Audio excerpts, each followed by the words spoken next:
Hai Pak Kaun, dengarkan aku. Masalah seharusnya diselesaikan, bukan malah dihindari seperti ini, balas Yen. Percuma saja aku bicara dengan Unji. Dia tahu jika Yonggi berselingkuh, tapi secara terang-terangan malah memberikan dukungan. Unji berharap aku dan Yonggi bisa segera berpisah. Aku tidak bisa hidup bersama manusia seperti Unji. Rasanya seperti berada di neraka hingga membuatku menangis setiap hari. Aku sudah tertahan. Ya sudah, masuklah, kita antar kau pulang ke rumah orang tuamu, ajak Taehyung. Pada akhirnya tindakanmu ini bisa saja menambah masalah baru. Beringat Yen tak setuju dengan ucapan Taehyung. Begini sayang, kalau aku lihat saat ini kau sudah membutuhkan waktu untuk menenangkan diri. Percuma saja kalau terus berada di sana sementara Yonggi yang mencari pendengar di antara mereka sedang tak ada di rumah. Masalah ini tak akan pernah selesai tanpa kehadiran Yonggi, jelas Taehyung. Iya, aku sudah tak tahan. Tidak masalah kalau memang Yen tak mau mengantarku pulang. Aku bisa pulang sendiri, ucap Kaun sudah merasa lelah dan putus asa. Rumahmu lumayan jauh dari sini, lagi pula kau juga tak membawa apa-apa kan? Kau mau pulang naik apa? Jalan kaki, tanya Yen. Entahlah, aku memegang lesu. Ayo masuk ke dalam mobil, kita akan mengantarmu pulang. Pada akhirnya Yen memilih untuk mengalah saja dan ikuti kemauan Kaun. Perjalanan ke rumah sakit untuk periksa kandungan jadi sedikit terlambat karena mereka harus mengantar Kaun terlebih dahulu. Sekalian memberikan penjelasan pada kedua orang tua Kaun kenapa Kaun pulang dalam keadaan berantakan seperti itu. Yen baru sadar kalau orang tua Kaun berusaha untuk menghindari tatapan Yen saat mereka sedang mengobrol bersama. Mereka juga kelihatan sangat terkejut saat pertama kali melihat Yen datang tadi. Tak lama kemudian tiba-tiba saja kedua orang tua Kaun meminta maaf pada Yen. Mereka menyalahkan diri sendiri dan mengaku tak becus mendidik Kaun selama ini. Hingga gadis itu tumbuh menjadi gadis atau malu yang tega merebut calon suami Yen. Ini mirip dengan cerita Yonggi kala itu yang berkata ia belum mendapatkan restu dari orang tua Kaun karena mereka terus dihantui rasa bersalah serta malu pada Yen. Kebetulan memiliki kesempatan untuk bertemu, jadi sekalian saja Yen menjelaskan jika itu sudah menjadi masa lalu. Tak lupa Yen juga mengenalkan Taehyung pada kedua orang tua Kaun.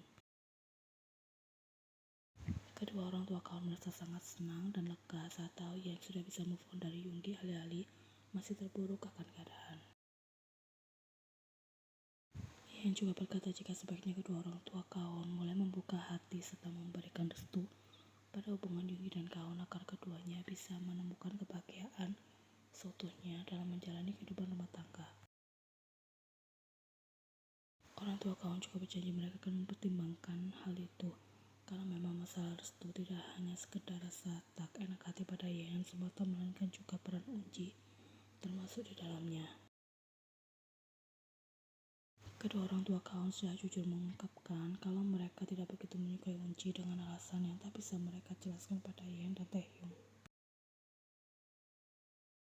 Ya sudahlah, itu adalah privasi serta hak mereka yang tak boleh Yen usik. Taehyung masih asik mengobrol dengan kedua orang tua Kaun sementara Yen izin untuk menghampiri Kaun di dalam kamar.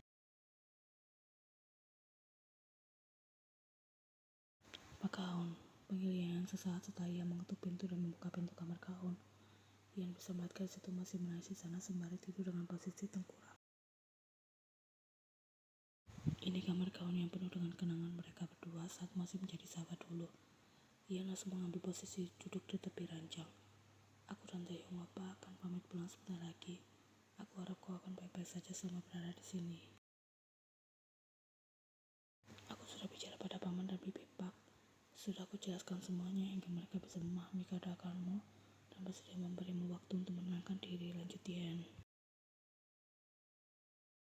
Kaun segera berbalik untuk menatap Yen di sana. Terima kasih Yena. Sekarang kau dan Taehyung sudah boleh pergi. Ambil sebanyak apapun waktu yang kau butuhkan sampai kau benar-benar merasa tenang.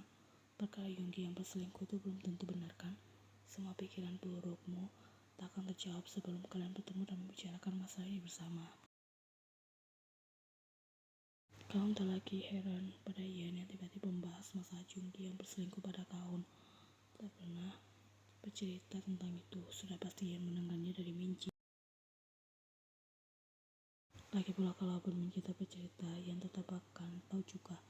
Taran lagi karena suara Unji dan kawan yang tengah bertengkar pasti akan terdengar hingga kediaman tetangga sekitar. Apa ini karma Yana? Kumam kawan mulai menangis lagi karena aku pernah berkata kemungkinan Taehyung akan selingkuh darimu. Semoga saja tidak. Untuk sekarang jangan terlalu banyak berpikiran buruk dan coba untuk memperbaiki diri saja dulu, ucap Yan memberikan nasihat. Jujur saja aku tak ingin melihatmu berpisah dengan Yoongi terlepas dari perbuatan kalian yang pernah mengkhianatiku. Tapi aku benar-benar tak ingin ada hal buruk yang menimpa rumah tangga kalian, tambah Yan.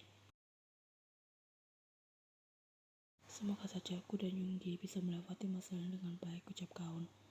Ya Kauna, kalau memang Yoongi benar-benar mencintaimu, aku jamin ia akan segera menyusulmu kemari dan menjemputmu pulang setelah ia kembali dari tugas nantinya.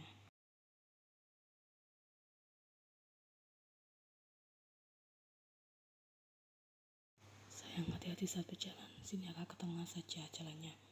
Aku khawatir nanti kau tersentuh kaki kursi, ucap Taehyung yang dari tadi ribut terus, bahkan sejam mereka masih ada di tempat parkir. Apa berlebihan sekali, balas yang sebal, karena aku adalah calon ayah siaga. Tahan Yena, sebenarnya aku ingin sekali mencambak rambutnya. Sikap berbelanya itu membuatku kesal setengah mati, batin Yen.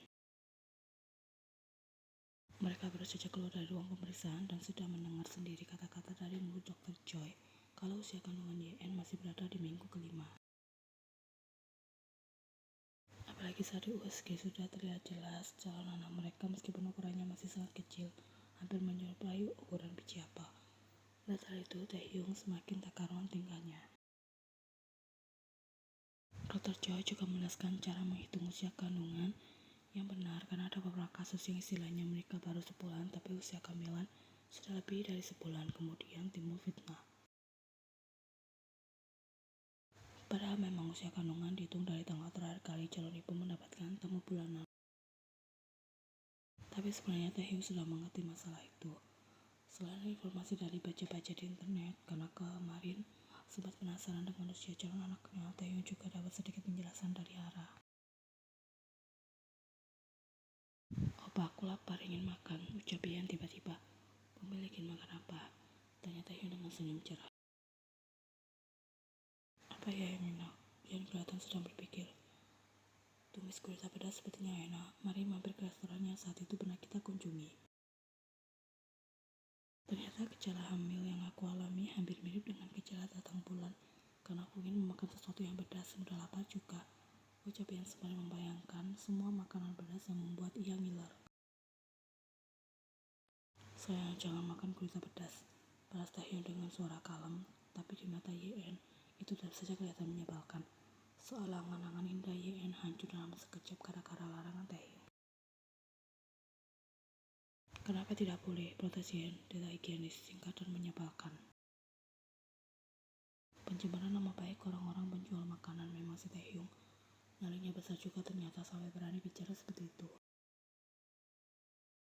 Kita hanya perlu mencari tempat yang bersih dan kualitasnya terjamin, balas Yen masih tak mau kalah. Tidak, aku tidak mengizinkan. Seperti apapun itu, yang namanya tempat makan umum, tetap saja banyak beragam macam orang yang sudah makan di sana. Ucap Taehyung tak mau kalah juga. Tapi aku hanya ingin makan tumis gurita pedas, tidak mau yang lain. Ini yang bisa disebut dengan ngidam. Rengek Yen. Bahkan dia sudah mengucapkan kalimat magic yaitu mengidam. Kalau Taehyung masih melarang juga, wah benar-benar sudah sangat keterlaluan.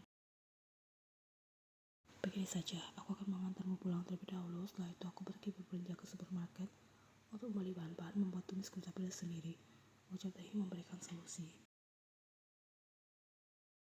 Opa ribet sekali, aku mau sekarang yang langsung jadi. Kalau menunggu Opa membuatnya terlebih dahulu akan memakan waktu.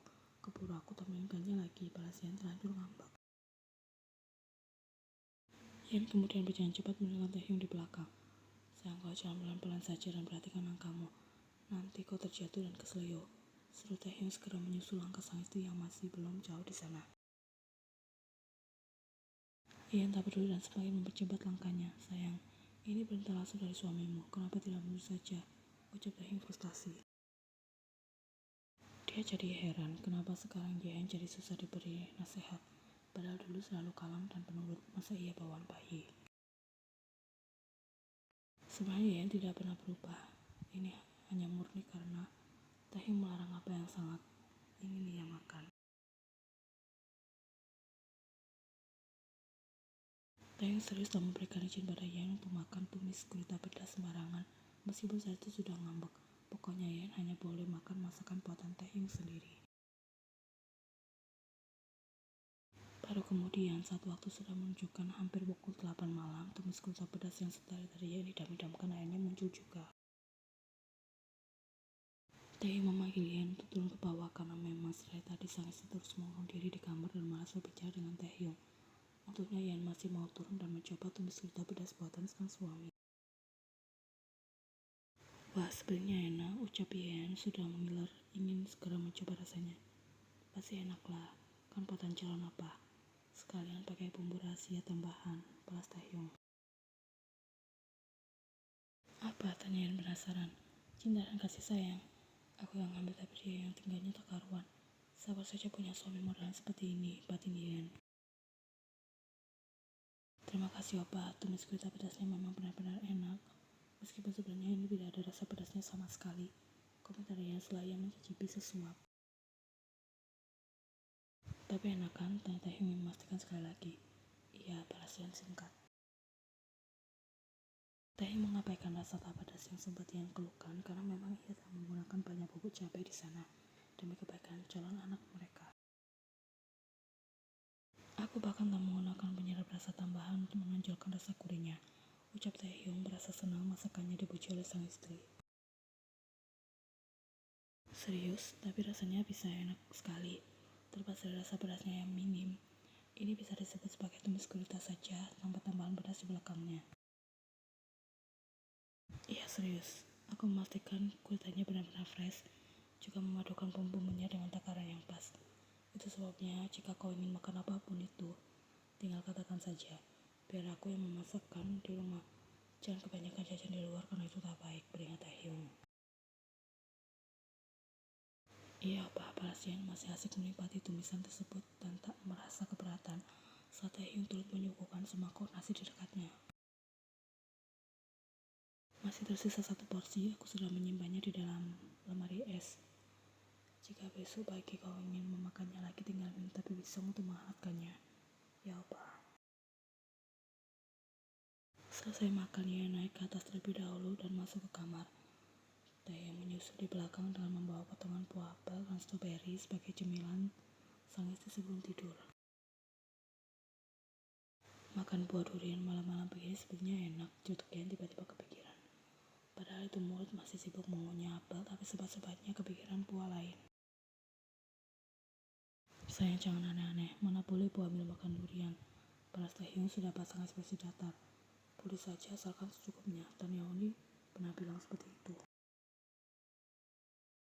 Tidak boleh lagi pula durian di sini susah untuk dicari. Nanti saja setelah melahirkan, aku akan membelikanmu durian yang banyak. Kalau perlu satu truk juga tak masalah. Aku hanya ingin makan sesuap saja, kenapa jadi satu truk? Tanya Yeon mulai kesal.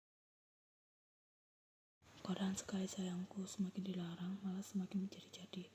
Ucap Taehyung sudah merasa lelah, pertama kalinya terulang kali beradu mulut dengan istri. Padahal dulu mereka romantis, damai sejahtera dan saling pengertian. Beda dengan sekarang yang adu pendapat terus.